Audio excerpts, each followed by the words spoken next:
बिस्मिल्लाहिर्रहमानिर्रहीम अस्सलाम वालेकुम। Welcome back to my channel secret of success with Javed. उम्मीद करता हूँ आप तमाम लोग खैरियत से होंगे। जी स्टूडेंट, आज की इस वीडियो में मैं आपके साथ चैप्टर 2 एक्सरसाइज 2.2 जिसके फर्स्ट 3 क्वेश्चन हम ऑलरेडी सॉल्व कर चुके हैं। आज की इस वीडियो में इंशाल्लाह इस एक्सरसाइज के बाकी के रिमेनिंग क्वेश्चन देखेंगे, इनको समझने की कोशिश करेंगे। तो मैं ये कहूँगा फेडरल बोर्ड की जो न्यू बुक है क्लास 10th की 2025 की, इसके अकॉर्डिंगली रेगुलर बेसिस पर मैं आपको वीडियोस प्रोवाइड कर रहा हूँ। उससे पहले अगर आप मेरे चैनल पर न्यू है प्लीज़ चैनल को लाइक मेरे चैनल इस वीडियो को लाइक, चैनल को सब्सक्राइब, बेल आइकन को जरूर प्रेस कर लें ताकि जैसे कोई वीडियोस अपलोड हो उनके नोटिफिकेशन आप तक टाइमली पहुंच सके। तो बिना किसी टाइम को वेस्ट के बगैर चलिए एक्सरसाइज 2.2 क्वेश्चन 4 की तरफ। तो क्वेश्चन 4 में हमें बोला जा रहा है write the two example of equations that are not quadratic can be write in quadratic. कि आप दो ऐसी एग्जांपल दें इक्वेशंस की जो क्वाड्रेटिक ना हो but can be written in quadratic, लेकिन इसको क्वाड्रेटिक फॉर्म में लिखा जा सके। दोबारा मैं बताता हूँ, इस क्वेश्चन में बोला जा रहा है कि आपने दो ऐसी एग्जांपल देनी है इक्वेशंस की जो क्वाड्रेटिक ना हो बल्कि इनको आप क्वाड्रेटिक में चेंज कर सकते हैं या तब्दील कर सकते हैं। तो चलिए ये दो एग्जांपल है, इनको सॉल्व करेंगे। तो फर्स्ट ऑफ ऑल मैं एज इट इज इसको नीचे लेके आता हूँ, इक्वल है 0 के। एक्स की power 4 minus 2x square plus 3 equal किसकी आ गया, 0 के आ गया। तो चलिए जनाब इसको देखते हैं। अगर आप गौर करें तो यहाँ x की पावर 4 है, मतलब ये इक्वेशन क्वाड्रेटिक नहीं है। तो अब हमने इसको सब्स्टिट्यूशन मेथड के जरिए क्वाड्रेटिक में चेंज करना है। और आपको पता है क्वाड्रेटिक इक्वेशन कौन सी होती है, जिनमें x की मैक्सिमम पावर कितनी होती है, 2 होती है। तो हम इसको क्वाड्रेटिक सब्स्टिट्यूशन करके क्वाड्रेटिक में चेंज कर सकते हैं। तो चलिए जनाब इसको अगर मैं देखूं, इसको इक्वेशन स्टार का नाम दे दें और यहाँ पे मैं लेट कर दूं y इक्वल है जनाब एक्स स्क्वायर। क्यों एक्स स्क्वायर, मैंने बोला था प्रीवियस क्वेश्चन किया कि ये वाली टर्म किसके डबल है, तो मतलब इसको मैं y रखूंगा और ये y स्क्वायर हो जाएगा। ये हम इक्वेशन ए का नाम ले, इसको यहाँ पे स्क्वायर ले आप, टेकिंग स्क्वायरिंग बोथ साइड। तो y स्क्वायर इक्वल हो जाएगा जनाब x की पावर 2 था, 2 से मल्टीप्लाई हुआ तो 4, ये हमारे पास b होगी। तो चलिए जनाब इसको रिप्लेस करें using equation A and B. Equation A and B को यूज किया, देन इक्वेशन स्टार बिकम। तो इक्वेशन स्टार हमारे पास कैसे बनी है, तो यहाँ पे स्पेस कम है तो ये रिप्लेस करना पड़ेगा यहाँ से। चले मैं ऐसे रिप्लेस कर देता हूँ, इसको यहाँ से हटा देता हूँ। चले देयरफॉर देखें, अब गौर करें कि एक्स स्क्वायर की जगह वाई लिखेंगे और एक्स की पावर 4 जहाँ है उसकी जगह क्या लिखेंगे, वाई स्क्वायर। तो Y square minus 2 X square की जगह वाई प्लस 3 इक्वल किसके, 0 के इक्वल आ गया। तो ये प्रूव हो चुका है हमारा फर्स्ट पार्ट। उसने बोला था कि इसको सब्स्टिट्यूशन करके क्वाड्रेटिक में चेंज करना है। तो ये हमारे पास स्टैंडर्ड फॉर्म है क्वाड्रेटिक इक्वेशंस की।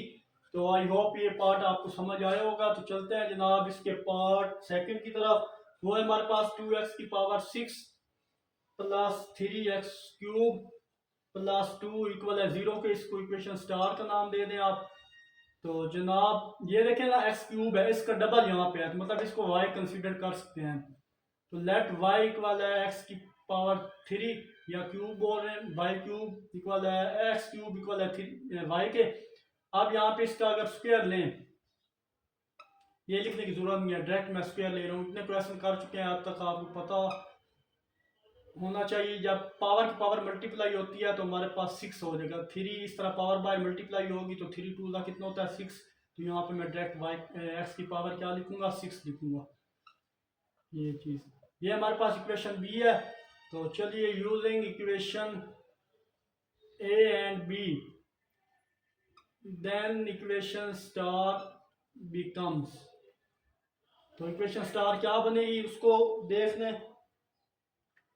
तो सोल्व करते हैं। तो इक्वेशन स्टार हमारे पास कुछ इस तरह से बन रही है जनाब। देयरफॉर देखें वाई स्क्वायर किसको बोला था, वाई स्क्वायर हो गया जनाब एक्स की पावर 6 को बोला था हमने, प्लस 3 वाई प्लस 2 इक्वल किसके आ गया 0 के। तो ये भी क्वाड्रेटिक इक्वेशन में चेंज होगी, स्टैंडर्ड फॉर्म है क्वाड्रेटिक की। आई होप स्टूडेंट ये क्वेश्चन आपको अच्छे से क्लियर हुआ होगा। तो चलते हैं इसके नेक्स्ट क्वेश्चन 5 की तरफ, और उसके बाद फिर लास्ट क्वेश्चन रह जाएगा, उसको भी देख लेंगे। तो चलिए जनाब, नेक्स्ट क्वेश्चन 5 पे बोला जा रहा है हाउ, कैसे, व्हाट यू सॉल्व इक्वेशन। आप इस इक्वेशन को सॉल्व करेंगे, राइट एक्सप्रेशन एंड सॉल्व। सबसे पहले इसको एक्सप्रेशन में लिखो और फिर देन इसको क्या करो, सॉल्व करो। तो सॉल्व से क्या मुराद है, हमें वैल्यू चाहिए यहाँ पे। तो हमारे पास क्वेश्चन क्या है, यहाँ पे मैं लिख लेता हूँ y माइनस 4 का square minus 7 y minus 4 equal है माइनस 6 के। ये हमारे पास है। अब अगर गौर करें तो हमारे पास ये क्वाड्रेटिक इक्वेशन नहीं है, तो ये इक्वेशन की फॉर्म में अब लिखते हैं। इसको इक्वेशन 1 का नाम दे दें आप। अब यहाँ पे मैं कुछ सब्स्टिट्यूशन करने लगा हूँ बाय सब्स्टिट्यूशन।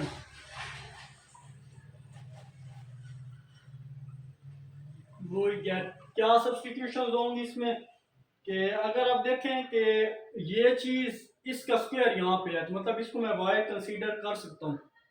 लेट करें या कंसीडर लिखें, लेट z इक्वल हमारे पास है y माइनस 4 इक्वेशन 1, और z का स्क्वायर इक्वल है y माइनस 4 का होल स्क्वायर इक्वल इक्वेशन आ गई 2 की।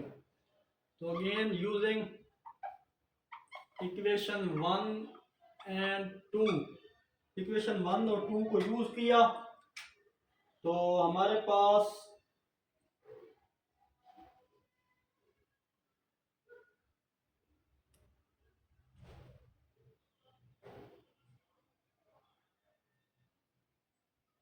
ये कैसे आएगी, यहाँ पे अगर देखें तो देयरफॉर y माइनस 4 स्क्वायर, इसको z स्क्वायर लिख सकते हैं हम, और यहाँ पे इसको y लिखेंगे माइनस 7। y माइनस 4 को हमने किस इक्वल कंसीडर किया था, z की इक्वल किया था, तो वो ये चीज़ आ गई। और इक्वल हमारे पास है जनाब, ये माइनस का 6 है, इधर आएगा तो प्लस का 6। चलिए पहले मैं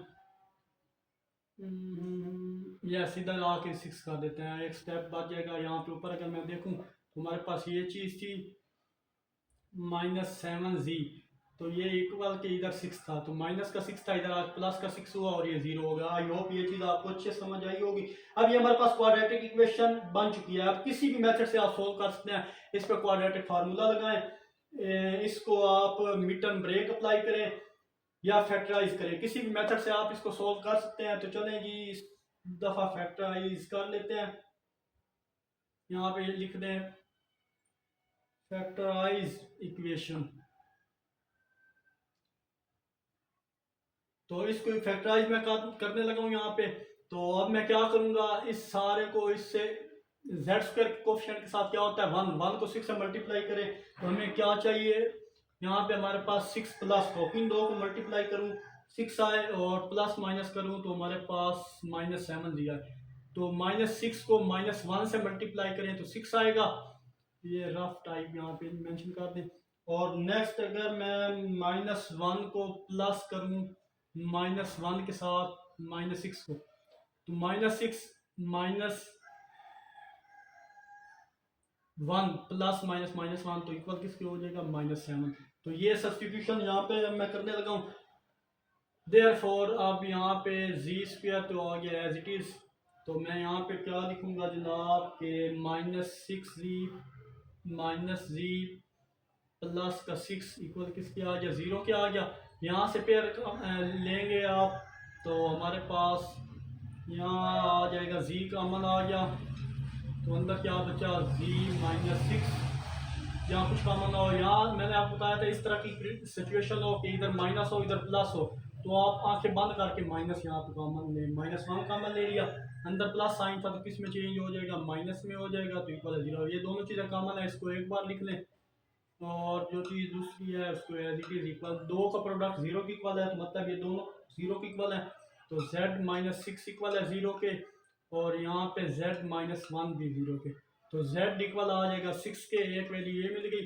और यहाँ पे हमारे पास z इक्वल आ जाएगा 1 के एक वैल्यू मिलेगी। आई होप यहाँ तक किसी किस्म का कोई प्रॉब्लम नहीं होगा। उसने बोला था स्टार्ट में कि आपने एक्सप्रेशन की सूरत में इसको सॉल्व, एक्सप्रेशन की सूरत में जाहिर करना है, लिखना है और फिर सॉल्व करना है। तो यहाँ पे मैंने यहाँ पे बेशक लिख रहे हैं द इक्वेशन हेडिंग दे दें, नीचे ये लिखे, फिर बाय सब्स्टिट्यूशन, फिर इसको लेट किया, फिर यहाँ पे फैक्टराइज किया, यहाँ पे मेंशन दे फैक्टराइज इक्वेशन। ये करने के बाद ये हमारे पास दो वैल्यू आ चुकी हैं। अब यहाँ पे क्या करेंगे जनाब, अब यहाँ पे जगह कम है तो ये इससे मैं रेज करने लगा हूँ। अब यहाँ पे आप हेडिंग दे दें जनाब के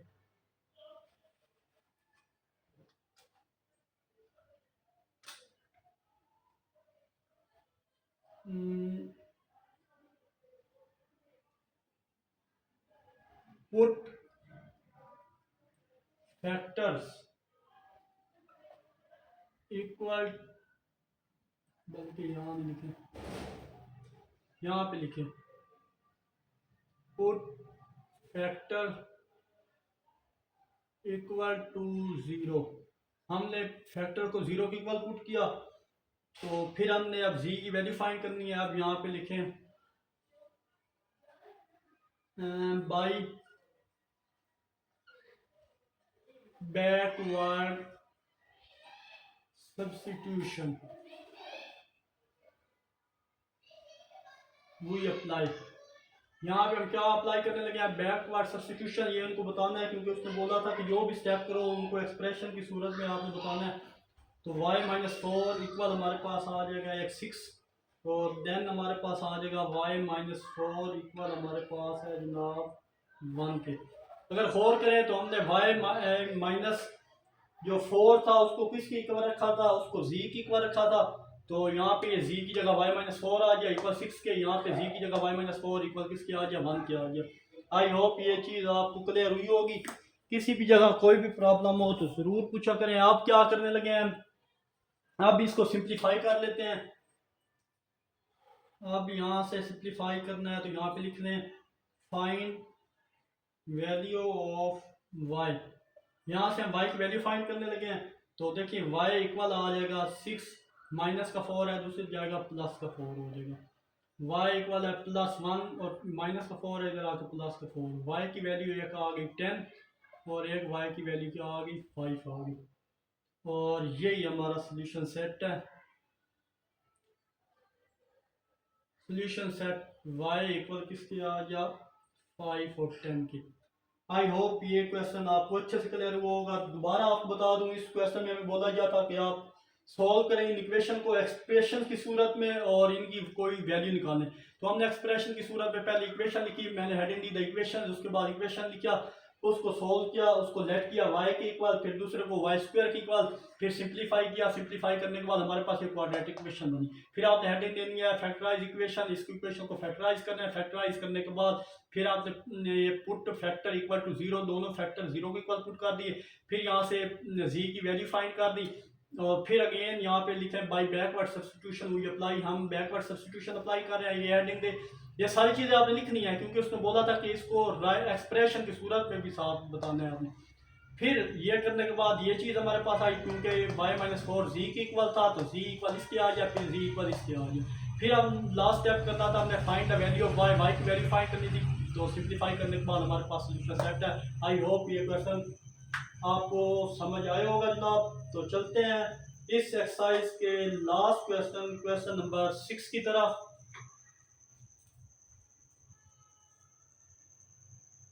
तो चलिए जनाब, एक्सरसाइज 2.2 का लास्ट क्वेश्चन 6 है। इसमें बोला जा रहा है कि सॉल्व करें आप इसको। सॉल्व का मतलब होता है यानी y³ इक्वल है 125। सॉल्व का आपको मतलब मैंने बताया था, जब भी लफ्ज सॉल्व आ जाए इसका मतलब होता है आपने कोई वैल्यू फाइंड करनी है, वेरिएबल की कांस्टेंट, यानी कोई ना कोई वैल्यू आपने फाइंड करनी है। तो ये जस्ट मैं समझाने के लिए लिखा है कौन सी यहाँ पे वैल्यू यूज हो रही है y, तो मतलब यहाँ पे हमने किसकी वैल्यू फाइंड करनी है, y की वैल्यू फाइंड करनी है। तो फर्स्ट ऑफ ऑल इसको सिंप्लीफाई करते हैं। अगर आप गौर करें तो इस सारे को मैं इस तरह भी लिख सकता हूँ 5 का क्यूब। कैसे, क्योंकि आप 5 मल्टीप्लाई 5 करें तो वो हमारे पास 125 आता है। तो इस सारे को मैं इस तरह लिख सकता हूँ।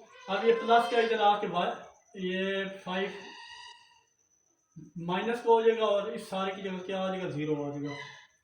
तो हमारे पास ये फार्मूला है एज वी नो, आप प्रीवियस क्लासेस में पढ़ के आ चुके हैं क्यूब का, कि A cube minus B cube वो इक्वल किसके होता है, A minus B A square plus A B plus B square के। तो देयरफॉर इसको फार्मूले की सूरत में लिखते हैं, तो ए माइनस बी, ए ये और बी है, तो ए माइनस बी ए का स्क्वायर यानी वाई का square plus A B plus B हमारे पास क्या है 5 है, तो 5 का स्क्वायर। आई होप ये बल्कि आप इस तरह करें, इधर स्क्वायर डाल दें ये चीज़। फर्दर सिंप्लीफाई करें तो y माइनस 5 इक्वल है y का square plus 5y plus 25। I hope ये चीज़ आपको क्लियर हुई होगी। और इक्वल के दूसरी तरफ हमारे पास 0 भी है, ये चीज़ यहाँ तक सिंपल इस पे फार्मूला अप्लाई किया। अब देखें अब क्या करेंगे, दो का प्रोडक्ट 0 के इक्वल है, तो मतलब दोनों 0 के इक्वल है।